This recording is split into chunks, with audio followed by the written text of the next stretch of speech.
요즘 세계적인 권위를 가진 영화제에서 아카데미상, 오스카상 등을 완전히 휩쓸어버린 한국의 영화감독 봉준호 감독의 기생충이라는 영화가 단연 전 세계적인 화제입니다. 이 기생충은 동물이나 사람의 몸을 숙주로, 집으로, 거주지로 해가지고 그 영양분과 생명을 갉아먹고 살아가는 벌레를 말합니다. 도움은 주는 거 하나 없어요. 일방적으로 생명을 갉아먹는, 영양분을 갉아먹는 겁니다. 그런데 이 기생충보다도 더 작은 기생종이 있습니다. 바로 세균입니다. 세균도 결국에는 그 숙주의 생명을 빼앗아 가려는 동일한 특성이 있습니다. 그런데 요즘 이 기생충보다도, 기생종, 세균보다도 훨씬 더 작은 전자현미경 정도로만 관찰되어질 수 있는 기생종, 신종 바이러스로 인하여 숙주된 전 세계가 난립니다. 전 세계가 지금 이 신종 바이러스에 집이 돼가지고 온 나라들, 전 세상 사람들을 두려움과 공포에 떨게 하고 있습니다. 기생충, 세균, 바이러스의 공통된 목표와 종착점은 어딘가? 바로 숙주의 그 체제의 몸 시스템의 멸망입니다. 저는 요즘 요한복음 10장 10절의 말씀을 이 신종 코로나 바이러스 상황을 보면서 다시 한번 복음의 말씀으로 붙들고 있습니다. 여러분, 도둑이 오는 것은, 이 도둑은 기생충일 수 있습니다. 세균일 수 있습니다. 바이러스일 수 있습니다. 그리고 죄와 사망의 권세를 움켜쥐고 사람들과 만물 가운데 임금 노릇하려는 사탄일 수도 있습니다. 도둑이 오는 것은 도둑질하고, 마음 도둑합니다. 생각 도둑합니다. 입술 도둑질합니다. 도둑이 오는 것은 도둑질하고 죽이고, 목표는 죽이는 겁니다. 그 다음에는 멸망시키려는 것뿐이요, 오직 이 일관된 목표입니다. 온갖 가문이슬이나 좋은 모습으로 또 알아차리지 못하게 은밀히 접근하고 들어오는 것이 특징입니다. 그러나 내가 온 것은, 예수 그리스도가 하늘로부터 보냄을 받은 것은 양으로, 모든 사람들은 다 양입니다. 양으로 생명을 얻게 하고, 육체의 생명만을 말하는 게 아니에요. 영원한 생명을 얻게 할 뿐만 아니라 더 풍성히, 장차 저 영원 천국에서 완전한 영생복락의 영원한 부활의 생명을 얻게 하려는 것이 주님이 이 땅에 오셔서 십자가 지신 이유입니다. 기생충에는 구충제라고 하는 치료제가 있습니다. 아마 연세가 좀 드신 어르신들은 1년에 한두 번, 그죠? 구충제 먹었죠. 구충제 선전도 하고. 요즘은 살기가 좋아져서 구충제 잘 안 팔려요. 먹지도 않고.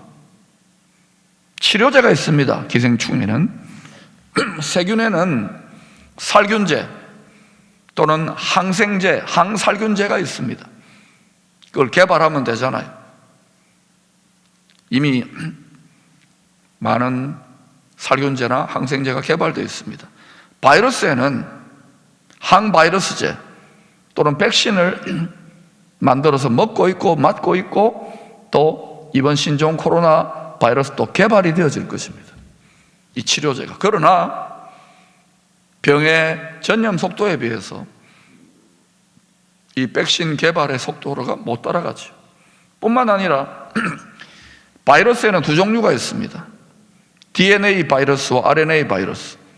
문제는 이번 신종 코로나 바이러스는 RNA 바이러스인데 DNA 바이러스보다 돌연변이를 일으켜서 새로운 자기의 생존과 전파를 위한 그런 돌연변이력이 1000배나 더 강하다고 합니다. 그래서 잡기가 힘든 거예요. 백신이 개발되었다 하더라도 또 다른 양상으로 돌연변이를 일으킬 수 있으면 원천 차단하는 게 어렵다는 거예요. 여러분, 최첨단의 21세기에 인간의 최고의 과학 지식과 인공지능의 최고의 데이터들을 다 끌어모아 가지고 세상의 지혜와 지식으로 이 모든 질병들을 제대로 극복하고 완치하고 치료할 수 있겠습니까? 그렇지 않습니다. 그런데요, 이러한 우리 몸의 생명의 질병을 가져오는 이러한 기생종, 기생충도 문제지만 숙주인 사람의 몸과 영혼까지도 영원히 멸망시키고야만은 치사율 100%의 죄의 삭선 사망이라. 치명적인 죄에 대한 치료제는 과연 무엇일까요? 만약에 이 치명적인 죄 바이러스에 대한 치료 백신이 있다면 반드시 먹어야 되고 맞아야 됩니다. 오늘 이 자리에 함께한 분들은 이 치료제를 복용한 줄로 믿습니다. 예수 그리스도를 영접한 줄로 믿습니다. 그리고 여러분이 이 예수 복음의 치료제를 복용하고 그 효과를 보고 있습니까? 정직하게 물어보고 효과를 보고 있어요? 효과를 보고 있다면 이 예수 복음의 치료제를 땅끝까지 전파하는 것은 당연한 사명이고 치료제가 있다면 필사적으로 전하려고 하는 것이 당연한 성도의 마땅한 의무가 아닙니까? 오늘날 한국교회만 전 세계에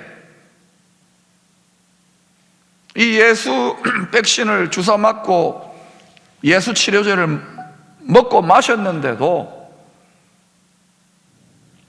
세상의 죄에 그대로 환영하는 듯한 삶의 방식 때문에 효과를 누리지 못하니까 이게 얼마나 중요한 치료제인지를 모르기 때문에 목숨을 걸고 복음을 전하는 성도들과 교회가 얼마나 되느냐 이거예요. 우리가 이 바이러스 때문에 이 난리인데 이때 우리가 하나님 앞에 정말 우리의 옷깃을 여미고 우리가 정말 얼마나 속사람 영혼의 생명으로부터 겉사람까지도 온 세상 만물을 심판으로 멸망으로 끌고 가는 이 치명적인 죄 바이러스에 대한 예수 치료제, 예수 백신에 대하여 우리가 얼마나 감사한 마음도 없고 멀어져 있는지를 깨달아야 될 줄로 믿습니다. 신학자들은 이사야 선지자를 특별히 복음의 선지자, 메시아 선지자라고 별명합니다. 왜냐하면 남유다는 서서히 기울어가고 있고 북이스라엘은 죄가 창궐하여서 망하기 일보 직전에 역사적으로 가장 암울한 시대에 약 700년 후에, 이로부터 약 700년 후에 이 땅에 오실 아기의 모습으로 오실 초림의 메시아, 그리고 그 이후에 다시 오실 만왕의 왕 예수 그리스도에 대한 예언을, 메시아 예언을 가장 많이 했던 구약의 선지자이기 때문입니다. 이사야서 8장은 북쪽에 새롭게 막강한 세력으로 일어나는 신흥제국 아시리아에 의하여 북이스라엘이 패망하게 될 것을 예언하고 있습니다. 이사야 8장은. 이어지는 이사야서 9장 1절에서 7절, 오늘 본문 앞에 7절은 이 아시리아에 의해서 특별히 북이스라엘 지경이 짓밟히게 될 것이고, 그 다음에는 끝난 게 아니에요. 바벨론 제국에 의해서 짓밟히게 되고, 그 다음에는 그리스 헬라 제국에 의해서 짓밟히게 되고, 그 다음에는 로마 제국에 의하여 연속적으로 북이스라엘의 영토, 자, 우리나라 한반도로 말하면 그 지경이 어디쯤 되느냐? 두만강이라든지 압록강, 아오지, 회령, 신의주 이런 위치적으로 말하는 거예요. 그런 곳에 해당되는 스불론 땅, 납달리 땅, 해변길과 요단 저쪽의 이방의 갈릴리가 장차 한 아기 여자의 아들로 태어날 메시아 예수를 통하여 먼 미래에 마침내 영원한 영광스러운 하나님의 나라로 회복하게 될 희망의 메시지, 복음의 메시지를 선포하고 있습니다. 이사야 8장에서는 곧 망한다 북이스라엘 이러고 나서 너무나도 암울하고 절망적인 상황 속에서 하나님이 이 민족의 상황이 너무너무 어두우니까 먼 미래에 일어날 메시아의 탄생과 메시아의 다시 오심의 통치를 통하여 회복될 영광스러운 메시아 왕국, 하나님 왕국의 비전을 제시합니다. 이 이사야 예언은 성취될까요? 하나님의 말씀이면 반드시 성취됩니다. 이것이 하나님의 선지자의 하나님의 말인 것을 신약의 예수 그리스도께서 자신이 메시아로 공생애를 시작하실 때 이사야서의 말씀을 인용하면서 자신이 하나님의 기름 부음 받은 메시아라는 것을 공표하고 메시아 공생애 사역을 시작했죠. 그러나 오늘 본문 이어지는 8절부터의 말씀은 북이스라엘이 머리끝부터 발끝까지 성한 곳이 없이 죄 바이러스, 우상 숭배의 바이러스에 감염되어 숙주된 북이스라엘이 멸망하기 직전의 참상을 극단적인 대조로 자세하게 소개해주고 있습니다. 이사야 선지자는 북이스라엘이 왜 하나님의 진노의 심판으로 망할 수밖에 없었는지를 설명하고 있습니다. 사람들은 그런 말을 합니다. 하나님은 사랑인데 왜 심판하느냐? 사랑이시지만 또한 공의로우신 분입니다. 하나님은 자신이 입으로 뱉어놓은 왕이신 하나님의 말씀의 법을 어길 수가 없는 분이에요. 그러니까 그 성품, 공의로운 성품, 사랑이시기도 하지만 그것 때문에 피눈물을 흘리면서 심판할 수밖에 없는 거예요. 하나님은 죄를 용납하지 않는 거룩하신 분인 거예요.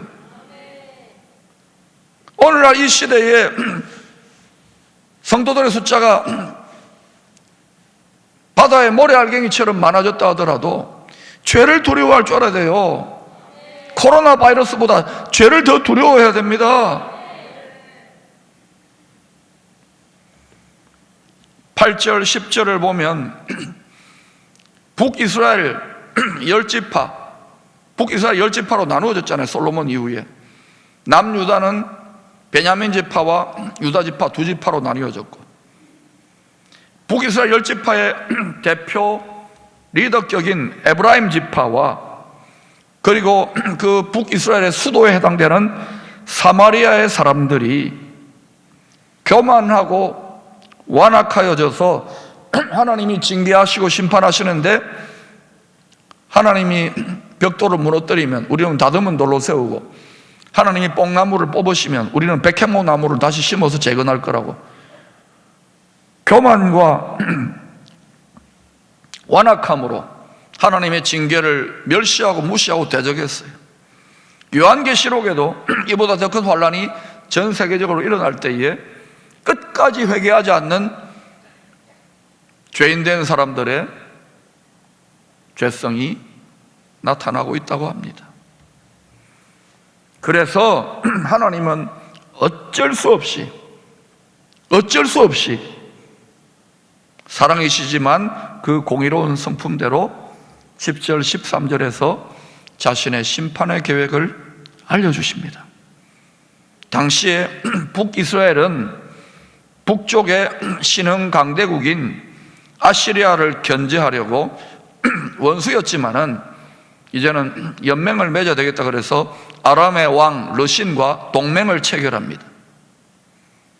그런데 이제는 냉혹한 국제 정치 외교 역학관계가 완전히 달라져서 철석같이 믿었던 동맹 아람에게 라이트 펀치를 한 방 맞고 그 뒤에 달라드는 원수 블레셋에게 레프트 펀치를 한 방 맞고 그 다음에 하나님의 진노의 심판의 도구가 되어버린 북방의 아시리아에서 결정적인 카운트 펀치를 한 방 맞아가지고 완전히 케오패 당하고 마는 심판의 역사가 일어날 것을 미리 경고하고 있습니다.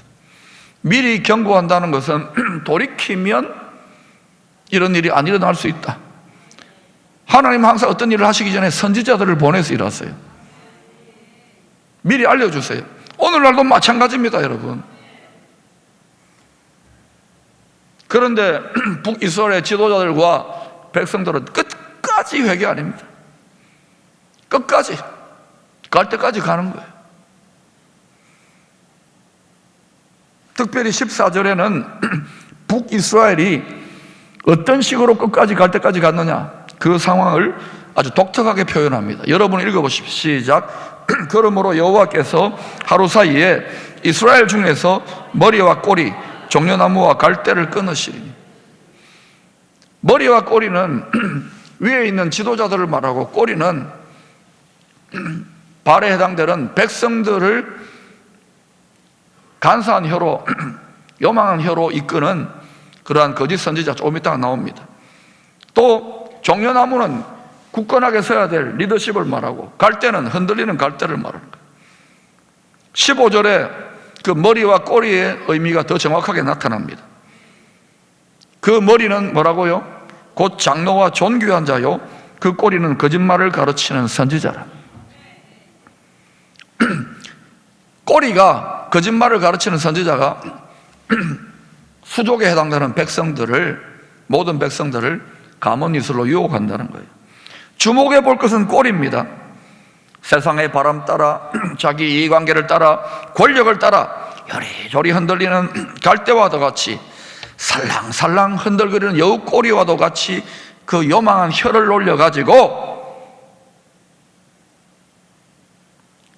자기 백성들에게 진리와 진실과 참말이 아닌 거짓말을 가르치는 거짓 선지자들이 꼬리라는 거예요. 머리도 문제지만 꼬리가 더 문제인 거예요. 꼬리.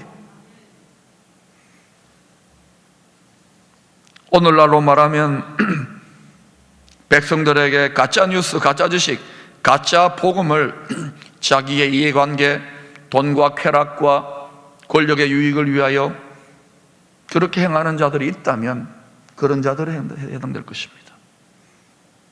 16절은 이 꼬리들의 거짓된 말장난에 미혹된 안전하다, 평안하다, 괜찮다, 이러면 잘 될 것이다, 신기루의 환상을 보고 거기에 속아 넘어가는, 공부 안 하고 분별하지 못하는 그러한 미혹된 어리석은 백성들, 이 눈에 보이는 것, 먹고 사는 문제가 짐승도 다 먹고 살잖아요, 여러분. 그것만이 전부 다인 양 생각하는 어리석고 불쌍한 미혹된 백성들의 운명에 대하여 이렇게 예언합니다. 백성을 인도하는 자가 리더들과 머리들과 꼬리들을 말하는 거예요. 거짓 선지자들을. 그들을 미혹하니, 백성들을 미혹하니 인도를 받는 자들이 멸망을 당하는도다. 여러분, 꼬리가 중요해요. 백성들의 의식을 깨우는데 꼬리가 중요합니다. 우리 포항 중심으로 갖다 붙여볼까요? 포항은 어디 꼬리입니까? 토끼 꼬리. 어떤 꼬리요? 호랭이 꼬리로 이야기했잖아요. 포항뿐이 아니니까 토끼 꼬리라 그래요. 토끼 꼬리는 너무 연약하니까 겁이 많아가지고 도망다니는 민족으로 해서 토끼 꼬리고, 우리는 홈이 곧 호랑이 꼬리가 있는 여기만 친구들입니다. 할렐루야. 여러분, 비행기가 날아갈 때도 꼬리 날개가 너무 중요해요. 꼬리 날개가 부서지면 앞에서 아무리 잘하더라도요, 난기를 타고 떨어집니다. 화살을 쏠 때도 꼬리에 있는, 여기 꼬리에 이 날개가 있잖아요. 꼬리에 이거 털로 만드는 거, 그게 제대로 날아가도록 하는 거, 바람을 가르고. 배도 마찬가지예요. 배도 꼬리에서 스크류로 달아가지고 꼬리가 방향을 잡습니다. 바라건대는 이곳에서 이 민족과 한국교회와 한반도호에 제대로 된 예수정신의 꼬리에 바른 진리의 가르침이 계속 선포될 수 있게 되기를 축원합니다. 16절은 이 꼬리들의 거짓된 말장난에 미혹된 백성들의 운명을 이야기하고 나서 17절로 넘어가서 머리로부터 꼬리까지 미혹의 거짓 바이러스가 창궐하니까 결국은 북이스라엘 온 나라가 하나님의 불같은 공의로운 진노의 심판이 임할 수밖에 없을 것이라고 예언합니다. 이 예언은 뜻을 돌이키면 바뀌어질 수 있습니다. 얼마든지. 하나님이 그걸 보여주는 것은 이렇게 반드시 한다가 아니라 회개하고 돌아오면 그러면 된다는. 그런데 그게 참 어려운가 봐요. 북이스라엘. 여러분, 나라가 힘들고 어려워질 때는 먼저 거짓 선지자들이 일어난다는 것을 알아야 합니다. 고려조의 공민왕의 마음과 생각을 요망한 말로 사로잡았던 신돈이라고 하는 요성이 고려가 멸망하는데 결정적인 역할을 했다는 역사적 사실을 아십니까? 또 조선 후기 고종의 왕비였던 민비가 정치적으로 큰 위기에 빠졌을 때에 궁에서 쫓겨났습니다. 그때 한 무당이 이 소식을 듣고 힘들고 어려울 때 슬그머니 문을 열고 찾아오는 거예요. 얼마나 힘듭니까? 이러면서 완전히 이제 폐위될지도 모르는데 무당이 접근해서 막 이렇게 얼마나 힘들겠어요. 젊은 민비가 나라의 왕비지만 위로하고 가문이슬로 마음을 슬슬 빼앗더니 이렇게 이야기합니다. 50일 뒤에 왕궁으로 복권하게 될 것입니다 하고 거짓 예언을 합니다. 그런데 말입니다, 나라가 망하려고 그랬던지 거기에서 용기를 얻어가지고 청나라로 도움을 요청하니까 또 정치 역학관계가 달라져가지고 민비가 복권을 하게 됩니다. 50일 만에. 이게 들어맞으면 안 되는데 들어맞는 거예요. 여러분, 무당들도 쪽집게 한다 그러잖아요.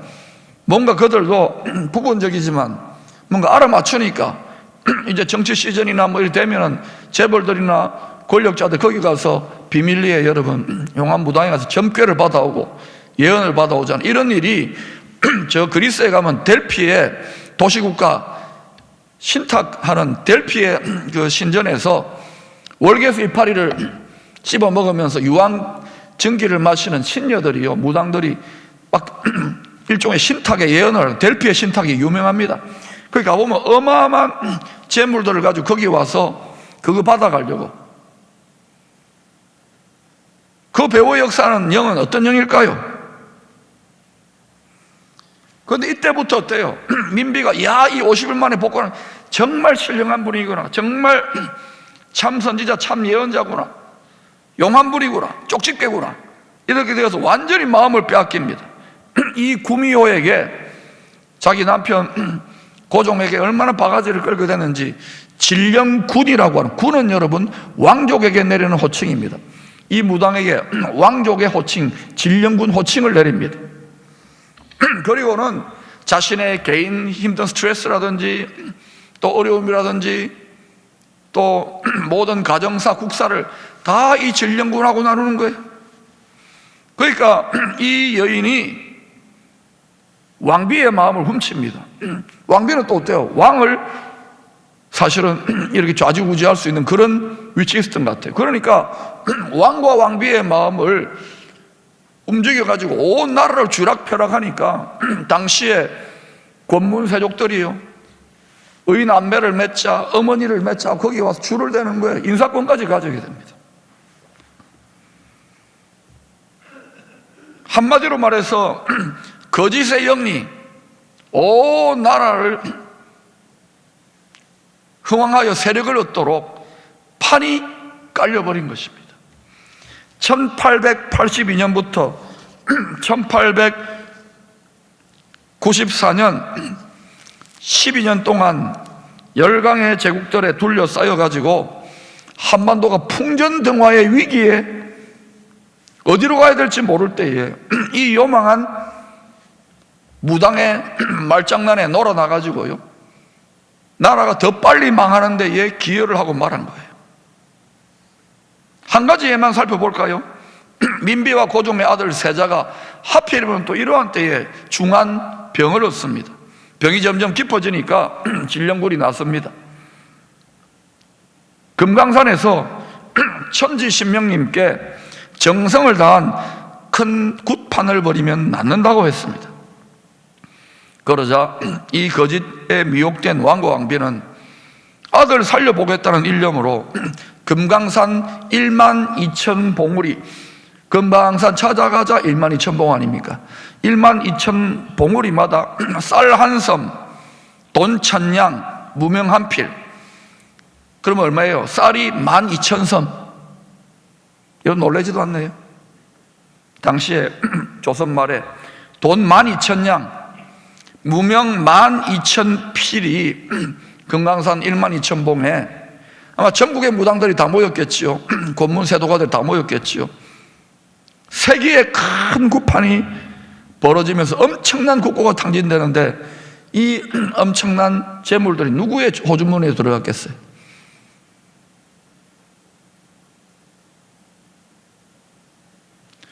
혹시 여러분 이 진령군의 이야기를 보시면서 북이스라엘의 멸망을 재촉했던 아합 왕의 왕비 겸 시돈의 공주 출신의 그 시돈이 숭배했던 아세라와 바알의 거짓 선지자 구미오 이세벨 왕비가 떠오르지 않습니까? 여러분, 정치적이지요 물론. 그러나 동시에 영적인 거예요. 온 천하와 온 세상 나라들을 미혹으로 끌고 와서 자기 마음대로 다스려고 공중권세, 세상 임금, 세상의 가짜 신노릇 하는 자가 있다는 거예요.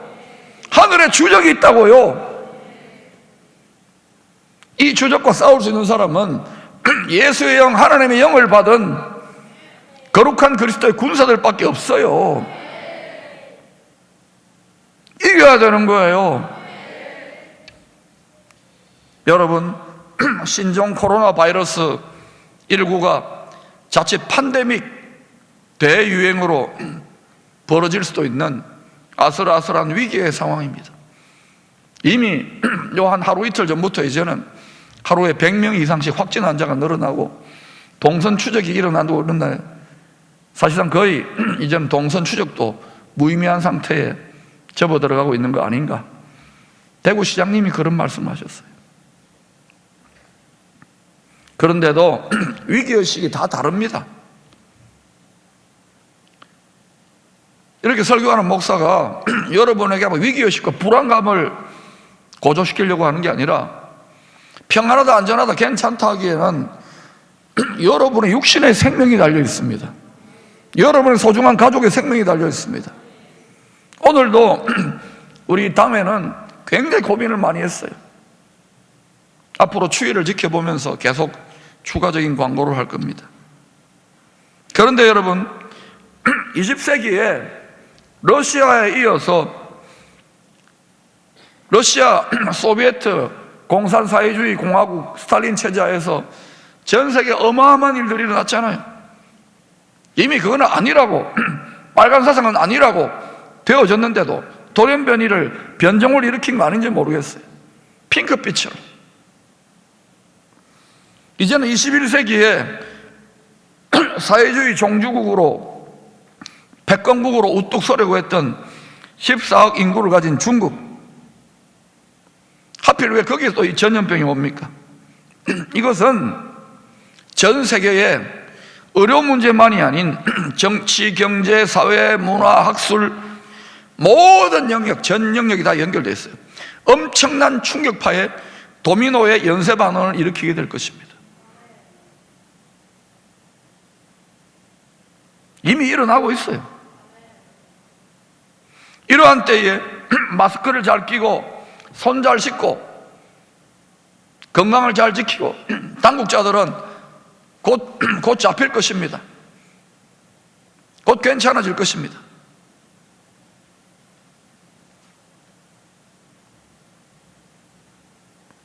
물론 그렇게 안심시키고 방역을 잘하고 소독을 하고 손 잘 씻는 것이 중요합니다만 이 모든 일이 그냥 바이러스 유출이라는 우연한 실수로 일어났다고 여러분은 보십니까? 이 모든 것의 궁극적인 원인은 뭐 사람들에게 자꾸 지도자를 찾을 수도 있겠지만은 인류의 최대의 적은 누구냐? 죄입니다. 죄가 들어오게 만든 영원한 주적이 있다. 영원한 주적. 하늘에 있어요. 공중에 있어요.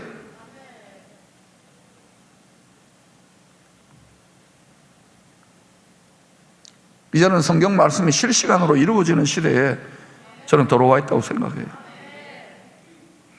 모든 세상 나라들과 민족들과 개인과 가정의 생사화복, 흥망성쇠를 주관하시는 분이 누구라고 하나님의 계시의 말씀, 구원에 이르는 지혜의 책인 성경은 말씀하고 있습니까? 하나님 없다, 예수 없다. 그거는 그래도 끝까지 그 길을 가는 분들이 있겠지만은 메시아, 성자 하나님 예수 그리스도가 우리에게는 영원한 치료제인 줄로 믿습니다. 완전한 피난처, 안식처인 줄로 믿습니다. 설령 우리의 육신의 생명이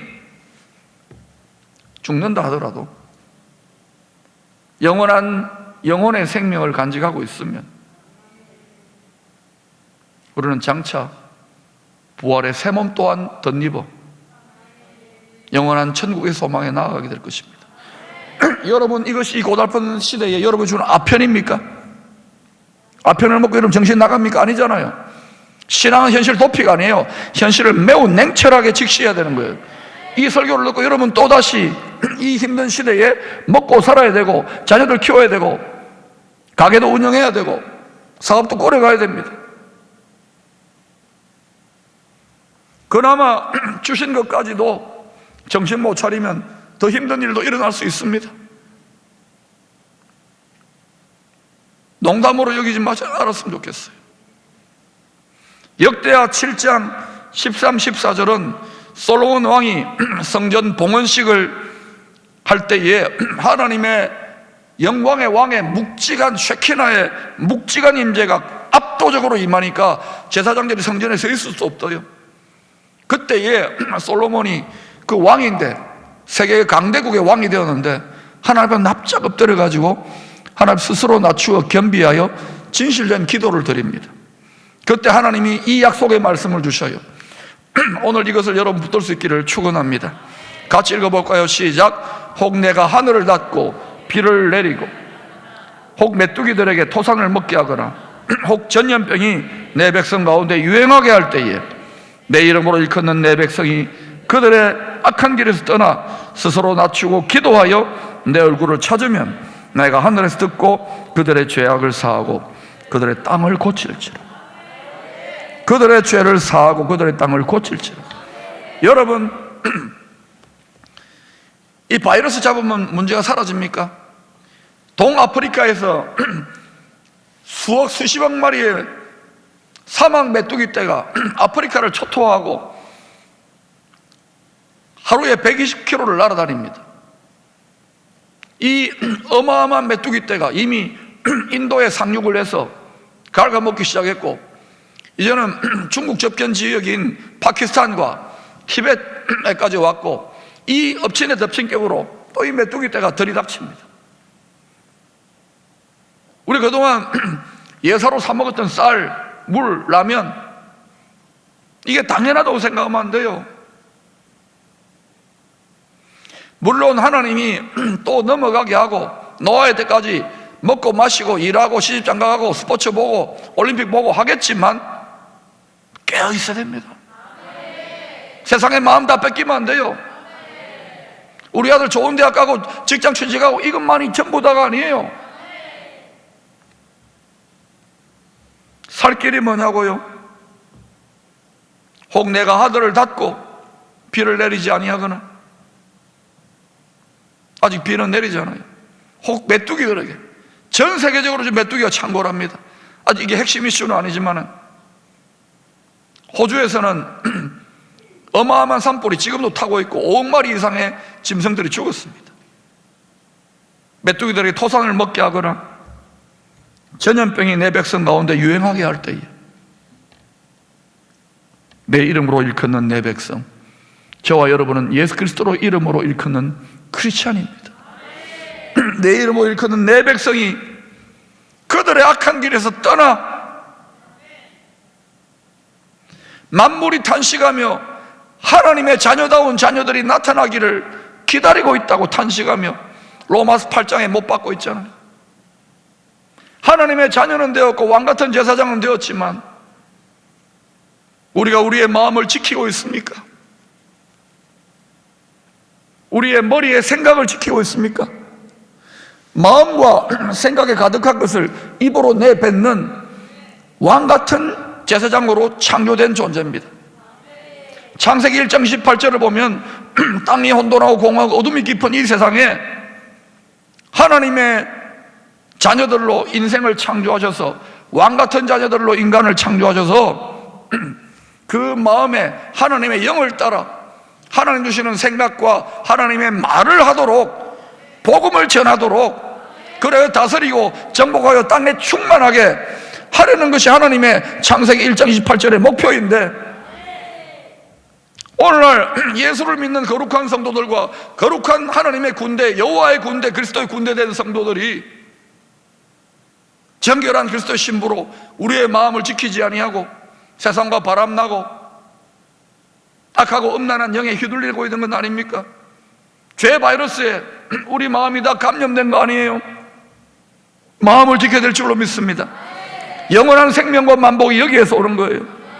동시에 이 마음으로부터 우리 머리의 생각도 지켜야 되는 거예요. 마음 싸움, 머리 싸움입니다. 뿐만 아니라 우리 마음과 머리의 생각에 가득한 것을 입으로 말해요. 복음을 전파해야 될 그리스도의 군사된 성도들이 남을 헐뜯고 죽이고 비방하고 음해하고 하는 것은 안 합니까? 함부로 정죄하고 원수까지도 살아가는 것이 십자가 사랑의 정신인데, 눈에 보이고 귀에 들리는 대로 육신적으로 판단하고 생각하는 거 아닙니까? 육신의 생각은 하나님과 원수가 되고 하나님의 법에 굴복 못한다 그랬어요.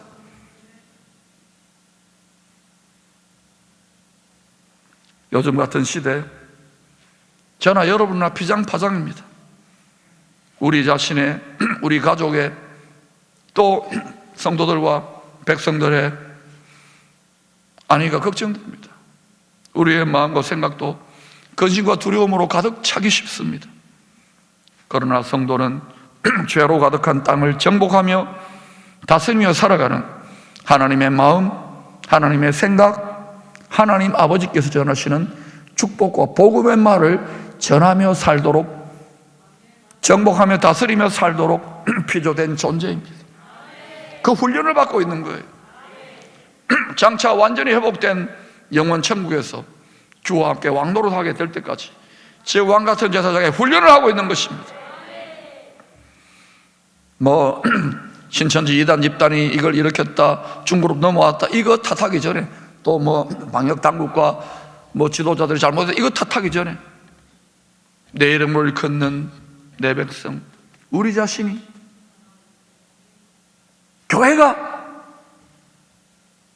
복음의 백신을 맞았음에도 불구하고, 효과를 보았음에도 불구하고 죄로 인하여 영혼이 죽어가고 있고 엉뚱한 길로 달려가는 우리들이 얼마나 아버지의 마음으로부터, 아버지의 뜻으로부터 멀어져 있는지. 살 길이 뭐냐고요?